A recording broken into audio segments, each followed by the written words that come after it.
Hi, and welcome to CryptoBiography. I'm your host, Brandon Starr, and this is episode 222 of CryptoBiography.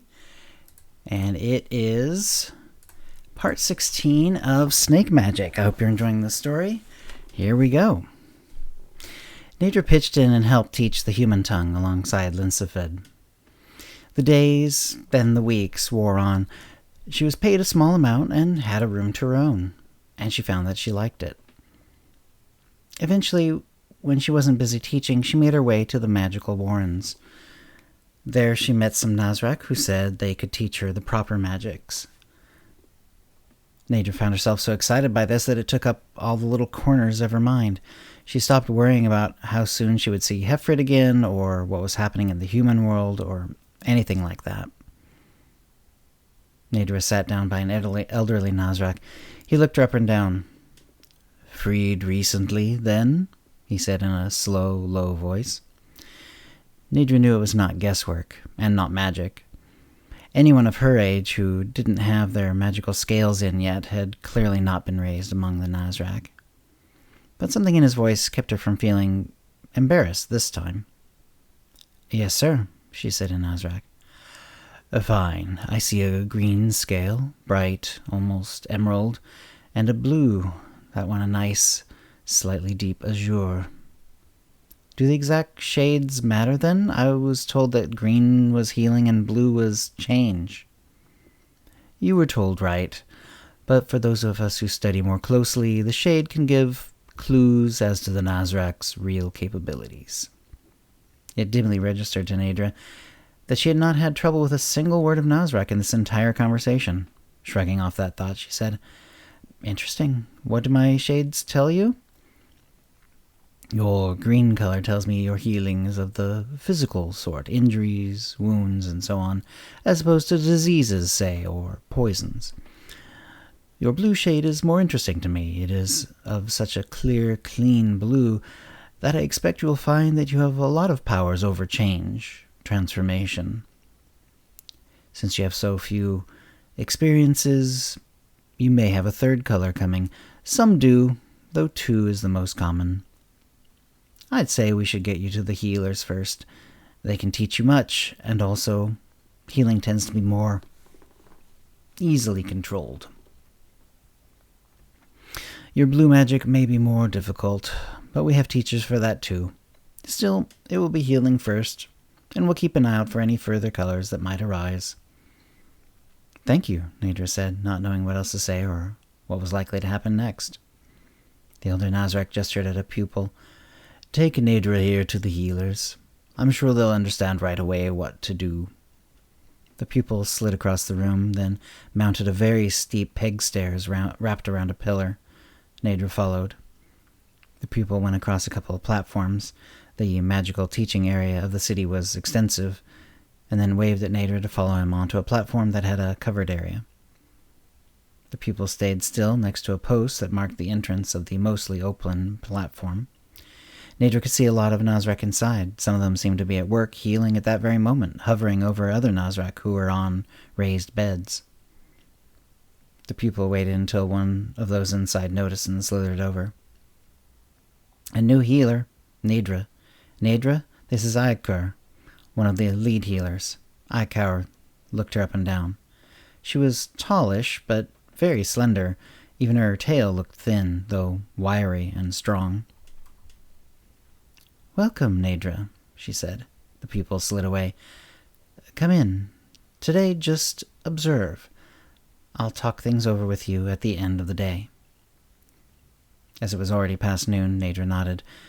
She watched as patients had wounds examined, some discussions made between the healers, and then one of the nasrach would go forward and perform some sort of magic. Often this took a long time. One patient had a bad break in his tail. Neidre could see the bone coming out of the skin. Part of her wanted to go and help right now, but not knowing what would help or what would harm, she hung back. One nasrach whispered in the patient's ear. He relaxed and, after a minute, fell asleep. After that, the other healers looked at his wound. One did something that made her scales glow brightly, but didn't make any difference to the wound that Neidre could see. Then another came and put her hands on either side of the wound. Her scales, all of which were in shades of green, started to glow, for some of the darker ones, then all of them. It took a long time, hours, but slowly Neidre saw that the bone was retreating back inside to its proper place. Though the bone seemed to be reset, the healer was not done. She kept going, now murmuring, now humming. The scales on her tail shimmered and made hypnotic patterns so that Neidre had to stifle a yawn. After a long time, more than an hour, the healer seemed satisfied. She slid back half a tail's length and rested herself. A third healer came forward, and her scales, mostly the darker green ones, started to glow. Now the wounds to the skin started to heal, both the one that the bone had created when it had broken, and another one, which Neidre figured had happened at the same time as the break, since it was not far away from where the bone had broken. Soon they were smooth, and though a couple of scales were missing, Neidre figured they would grow back. The skin was healthy and smooth. Icar, who had supervised the operation, slithered over to Neidre. "What do you think?" "I think it's wonderful. I hope I can learn to do that," Neidre said. Icar nodded. "Excellent. We'll start you in the morning. It'll be some time before you deal with anything this serious, but I'm willing to bet you make great progress." Neidre nodded. She bowed to Icar in the way she had learned a nasrach does to another nasrach whom they respect, and made her way to her room. She had plenty to think about that night, but fortunately was able to get some sleep. Her training started the next day. She sent word to Linsafed that she would be training in magic and dove in. The first thing she learned was how to detect an injury. A child nasrach came in with a pain in her side. Icar, who was taking a hand directly in her training at that moment, concentrated and put her hands over the pained area. She stopped and looked at Neidre. "I now know what is happening here. Please try the same.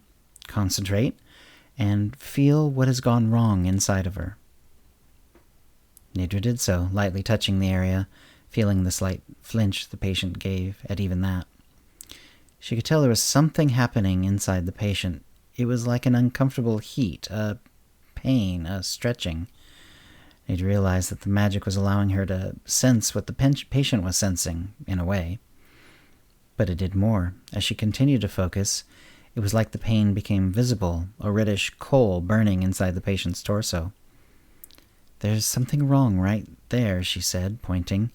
"Some organ within her is hot, tight, painful, perhaps full of poison?" "Correct," Icar replied. "She has an appendix, ready to burst. You have the gift." The patient was put asleep, and Icar watched as one of the most advanced trainees performed the magical appendectomy. The imperiled organ was pinched off inside the patient without so much as a scratch on her skin. It was then brought up to the surface, where a very small incision was made, and the organ pulled out by another trainee.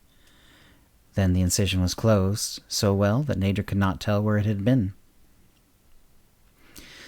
Where the organ was removed, it was healed as it occurred, so that her inside already has no pain and no other potential problems, Icar said. She may feel a little tired for a day or so as her body recovers from the surgery. Even as careful as we can be, the body knows that something was taken away. Still, a huge improvement over the old methods of cutting the organ away, then having to heal all the wounds involved. The patient's waking up. And the little one was waking up, as though from nothing more than a simple nap. She smiled as she realized the pain was gone. "Your appendix was safely removed, and you may return home. You are likely to feel a little weak for the next day or so. Do not exert yourself for a couple of days. If anything serious happens, come back here immediately. Otherwise, you are free to go." The girl slithered away, hands behind her back, humming a ditty Neidre recognized as a nasrach folk tune.